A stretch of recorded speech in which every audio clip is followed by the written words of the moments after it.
All right, welcome to the daily market recap for Tuesday, October 28th. In today's video, we'll be going over the action of the indexes, the liquid leaders, industry ETFs, then end the video with long and short setups for tomorrow, just like we do with every daily recap. So if you guys enjoy the video, please leave a like and subscribe to the channel. And if you want my market takes throughout the trading day, along with the live stream at the open and any trades that I personally take, you can sign up for the Market Pulse Discord using the link in the comment section. It's a day that ends in Y, which means the NASDAQ is up. NASDAQ up 0.76%, our third gap up in a row. We continue to see money rotate from speculative names and basically the rest of the market into mega cap stocks. Really strong action here. Again, third gap up. And I really like what we did after the distribution day on October 10th. Lots of selling here. We chopped, built higher lows, undercut the 20-day moving average, reclaimed that in the support gap. But it's really the gap out of that congestion zone, chopped zone, whatever you want to call it, basically the range of the distribution day. The gap out of that forces people to kind of chase the price action higher and higher. Now we're definitely a little bit extended. Tomorrow we have the FOMC decision, whether or not they're going to be decreasing rates. Chances are, with all the layoffs, they will have to, even though inflation's still 50% over target. So lower rates, NASDAQ at new highs. We do have some key earnings tomorrow as well, but overall, market's very strong. S&P 500, a little bit weaker, no gap today. We did close up 0.26% for a new all-time high. That in itself is not bearish. IWO, the growth stocks of the Russell 2000, down 0.5%, still over the 5-day moving average and still on lighter volume. Uh, this could even pull back into the 10-day-ish range, just kind of pulling back, forming a higher low. And then if the market continues to rally, my expectation would be money would rotate out of the mega cap stocks that are extended and into the smaller growth stocks, and we'll get a nice big move higher.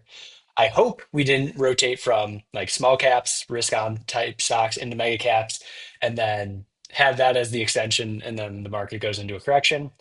That's not typically what we see before a correction. We typically see the speculative names make those really outsized moves and then roll over with the market, but we'll take it day by day.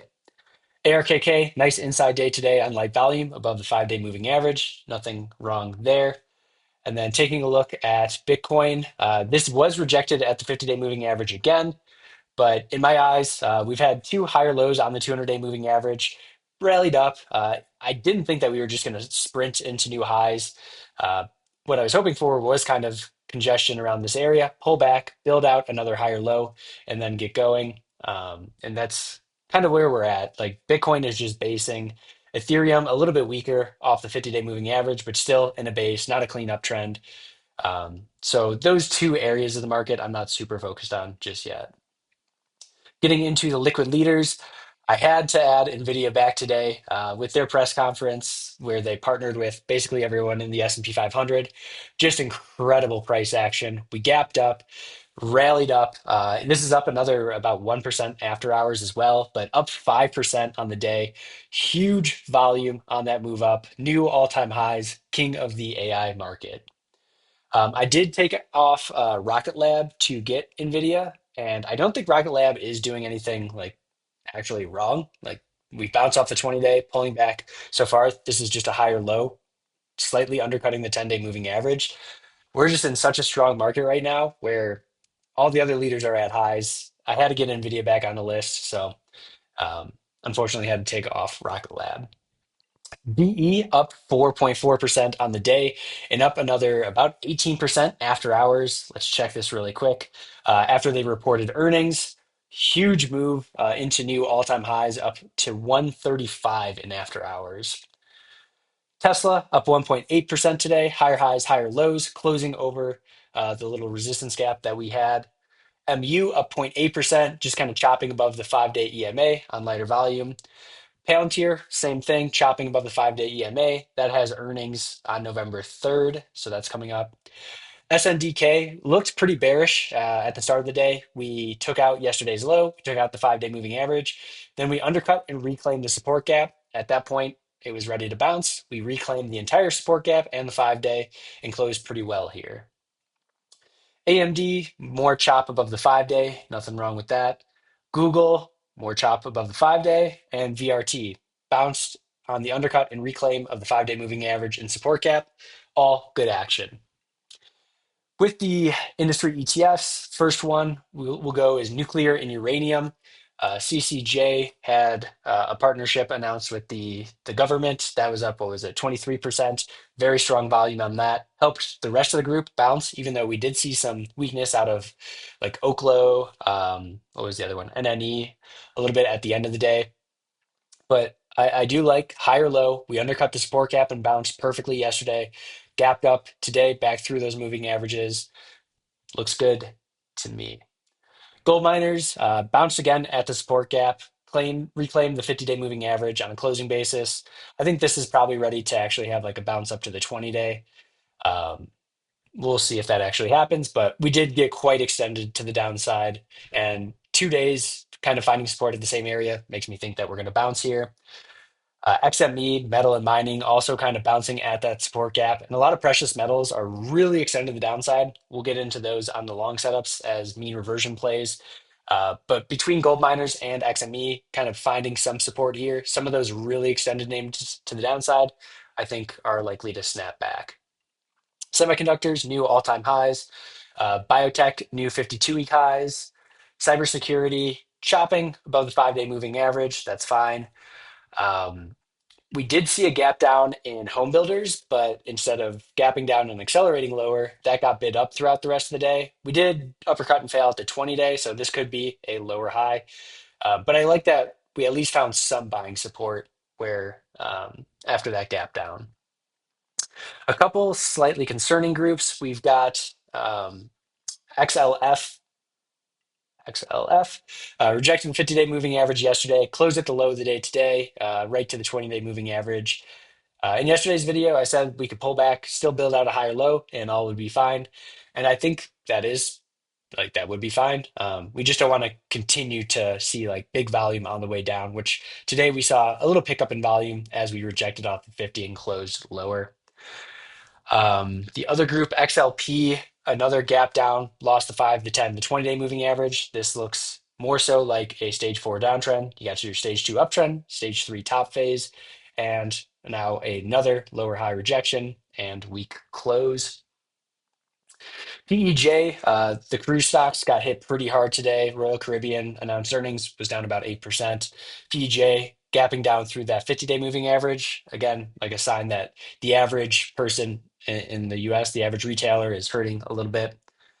And then ARKG, I tried this on the undercut and reclaim of today's low, just kind of sold it at the end of the day. Didn't have any profit cushion, but this is one that it's a potential emerging theme if the market is going to continue in an uptrend here. We have biotech strong. We have XLV, which is healthcare ETF. That's strong. I'm thinking some of these healthcare adjacent names could be the next one to get traction. The issue with trading emerging themes is you're going to take a couple paper cuts on the pullbacks, but when you do nail one that has a nice U-turn, it pays for all those small losses. So we'll keep that on the radar for tomorrow. Before we get into long setups, again, it is the middle of earnings season. We had SoFi today, really good reaction after gap up, sell off, bounce, closed near the high of the day. Um, End phase down after earnings, Bloom Energy up. But then tomorrow really is when earnings kicks off. And again, we have the FOMC meeting tomorrow. I think that's at 2 p.m. Eastern time. We'll get the rate cut decision, and then Powell will speak. After the close, we've got Meta, Microsoft, Google, Carvana will be interesting for me. Sprouts has been in a stage 4 downtrend, MELI. And then Thursday, like Amazon, Apple, Coinbase, a bunch of other growth stocks. So middle of earnings season, make sure that you know when the stocks that you own report. Getting into the long setups, got a couple to go over here. A lot of them are grouped with that metal, precious metals, but we'll start with open door. Big move off the 50-day moving average. You had your first test of it on October 22nd. Nice shakeout to really get all the weaker hands out of the name. Gapped up the next day, gapped up again, back through the moving averages, and now 2 tight days over the 5, the 10, the 20-day. While a lot of growth stocks have just kind of gone sideways, it's really the mega cap stocks that took over this past week. This is just going sideways. So relative strength compared to like other speculative names in the market. Would look for a little undercut of today's low into the 5-day moving average, and then a reclaim of that $8 area as a potential entry. Stop at today's or tomorrow's low of day. ARM, semiconductor name that continues to run into this resistance gap and sell off. So we know sellers are present at that level. We don't want to be buying right into the selling. We want to be buying on a pullback in that case to better improve our risk reward. So just an undercut of the support gap and the 10-day moving average right around 170 as a potential entry. At that point, you could get your stop to 166, and that's still like a 3.5% stop, which would be fine in my eyes. This has a very large base. So if we're going to continue to just melt up and we see some money rotate out of like the true mega caps into the other semiconductor names, this is one to watch.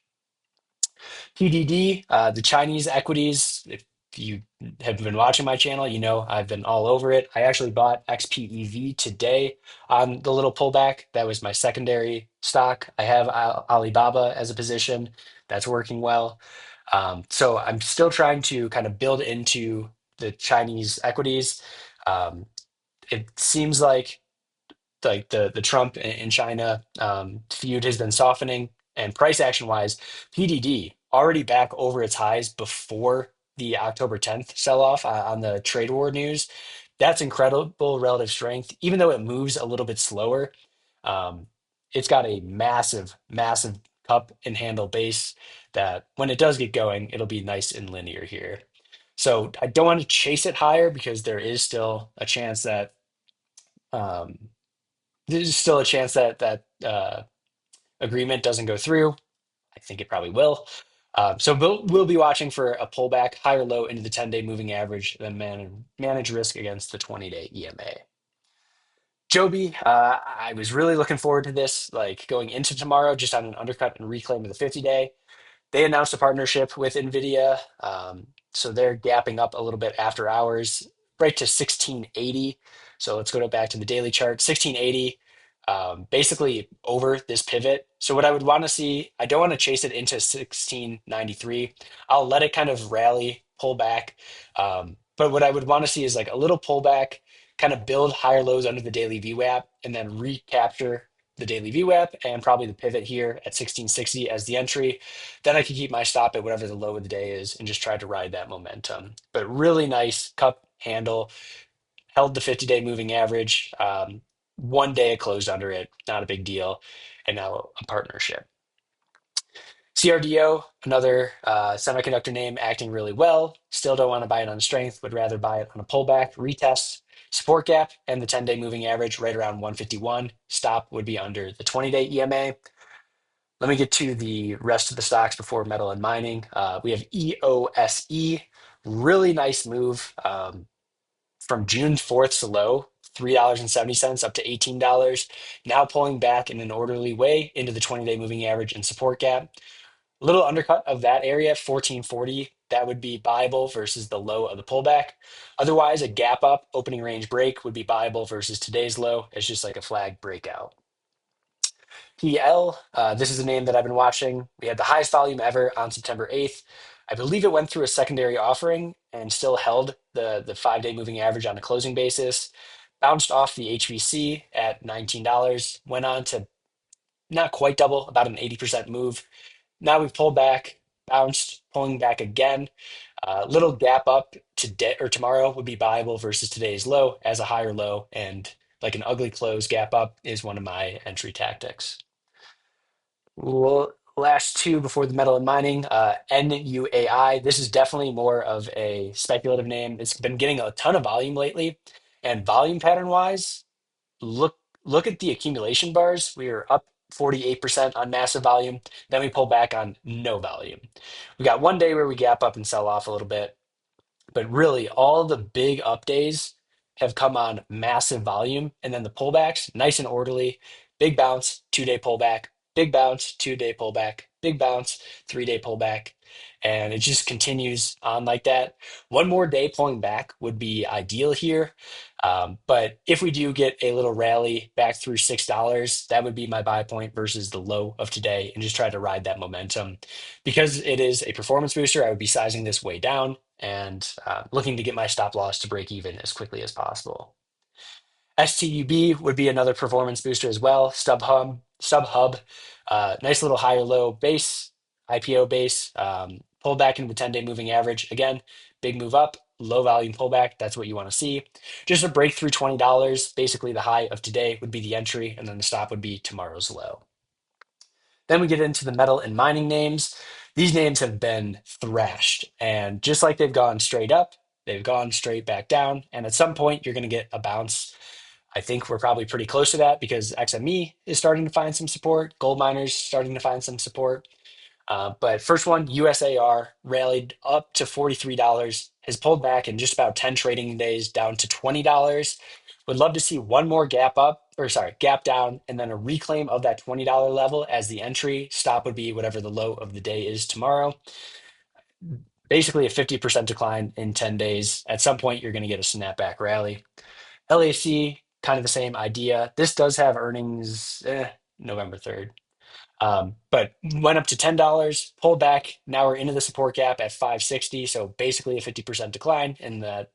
What is this? 1, 2, 3, 4, 5, 6, 7, 8, 9, 10. Yeah, 10 trading days off the highs. Little undercut and reclaim of that support gap would be the buy spot. Stop would be the low of the day. And METC, this was down another 16%, 17% today on earnings, has went from $58 down to 28. So over a 50% decline at that point. Again, one more push down to really kind of try to shake out the last of the late buyers in this name, then a reclaim of the low of the day, or a red to green move would be buyable. Stop would be the low of the day. So those are all mean reversion plays. If that's not in your playbook, that's fine. Don't trade those. But it's something that I have traded pretty well in the past, and I will continue to focus on the things that I do well in the market. Getting into the short setups, I didn't see a large number of short setups, honestly, which is kind of surprising because even though the market and the indexes are going higher, I've been getting a ton more traction on the short side than on the long side, hitting the quantums, hitting gold, hitting the precious metals, then letting them bounce back. I got short IONQ today. I got short QUBT earlier. Those have been paying super well. So everything on the long side, even though the indexes have been going up because all the money's rotating to mega cap, I haven't had a super easy time getting like exposure in those areas. Um, and the short side has been paying me. So we'll see if that continues. Oklo, one of those speculative names, no actual earnings, no actual sales on this. Rallied up to 191, had a very sharp pullback into a support gap at 115, bounced there. You don't want to be shorting late in that trend after a big move like that. You want to wait till we bounce up, start to see some weakness. Today, we kind of got that weakness. Little rally back up right to those previous highs, reversed, closed back through the key moving averages and the resistance gap. Now just looking for a little rally back up into that 139 area. Then I can manage my risk against the 145 previous highs here. NNE, another one of those nuclear type names. This one a little bit weaker, never really got going. I mean, it did make like a sizable move, but compared to Oklo, compared to LEU, CCJ, not a lot of strength here. So as we see momentum come out of those like risk on type names, I want to go after the weaker ones first. This one kind of a double top short through the resistance gap, bounced at the 50-day moving average, continues to fail at the resistance gap lower here at $46. Another little rally back up. Doesn't even need to get to the high there. But I would want to see is the rally up and then the loss of the daily VWAP as the short entry. Stop would be today's high. Two quantum names, IONQ. This is bouncing a little bit after hours, but this was the weaker out of RGTI and IONQ. It topped first. It had its first unfilled gap down first, lost the 20-day first, lost the 50-day first, and really unwound today, down 9%. Really beautiful short when Jensen from NVIDIA started talking about quantum. We had a little intraday spike. And what you typically see after the momentum is burst on like these themes is any news that comes out is getting sold into from people that didn't sell at the top, which like if you didn't sell at the top, that's fine. Like you're waiting for a pullback, see if that finds buying support, but it didn't. So on any bounces, you're gonna have to sell. We saw selling on the news of their partnership with the US, which turned out to be fake or turned out to be not really a partnership, but asking for just funds. And then today's news, like Jensen takes the stage, starts talking about quantum. We get that little spike. And what do they do with that liquidity? They just slam the sell button into that, down 9%, close under the 50-day moving average. So little rally back up to like the 5-day, right around $60, and then a loss to the daily VWAP. That could be an ad spot. I'm probably just going to be sitting with my shares, have them from much higher. But if we can get that little pop in the morning, lost the daily VWAP, that could be your entry. Stop, I would keep it at the 10-day moving average. Then QUBT, this one, weakest of the bunch, never made new all-time highs. Uppercut and failed the resistance gap right near highs. Followed that up with another gap down that turned into a resistance gap when sellers stepped in. Lost the 20-day even before like RGTI and IONQ. Lost the 50-day. And just like I forgot to mention this, IONQ, since it has topped, since we've had that unfilled gap down, zero accumulation days. Every single day we've closed below the open the entire way down, pure distribution. So that theme feels done to me. QBT, we had a little bounce back to the 10-day. That was a really nice add on to the short. Then weakness today, just looking for another little rally back up. And then rally back up, lose the daily VWAP. Stop would be today's high if you're adding down here. I don't think like again, this isn't like an A plus short setup. The A plus short setup was you reject the resistance gap, you take out the 20-day at $20, round number.